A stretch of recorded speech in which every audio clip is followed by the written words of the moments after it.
خبر شامل کرتے ہیں سیالکوٹ سے report. Haji Muhammad Nasir Qadri advertisement director P N P news H D. G S L edition 8 کا چوتھا بڑا مقابلہ باجواد ٹائیگر اور چکرالہ آسٹریلین کے درمیان کھیلا گیا، جسے باجواد ٹائیگر نے 5 وکٹوں سے اپنے نام کر لیا۔ پہلے بلے بازی کرتے ہوئے چکرالہ آسٹریلین نے 163 رنز کا ہدف سیٹ کیا، جس میں حماد سرور نے 44 رنز اور ملک جمیل 43 رنز بنا کر سرفہرست رہے۔ باجواد ٹائیگرز کی جانب سے سلمان بالو نے 3 جبکہ زبی اور عادل پتن نے 2 وکٹ حاصل کی۔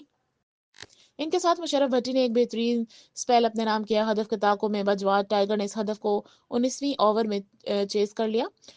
سلمان بالو نے میچ ونگ 41 رنز جبکہ مقصود خان نے 44 رنز بنائے اور مقابلہ جتوانے میں اہم کردار ادا کیا۔ Man of the match G S L owner and sponsor Rana Sarfaraz Rajput اور فہد ٹیپو کی جانب سے 10,000 کا انعام، سلمان بالو کو 5,000 جبکہ مقصود خان اور مشرف بھٹی کو 25,2500 انعام دیا گیا۔ جبکہ match changing performance Rajput family Rana Shahbaz Rajput اور رانا چاند راجپوت کی جانب سے زبی چھوٹا ڈون کو 2,000 روپے انعام دیا گیا۔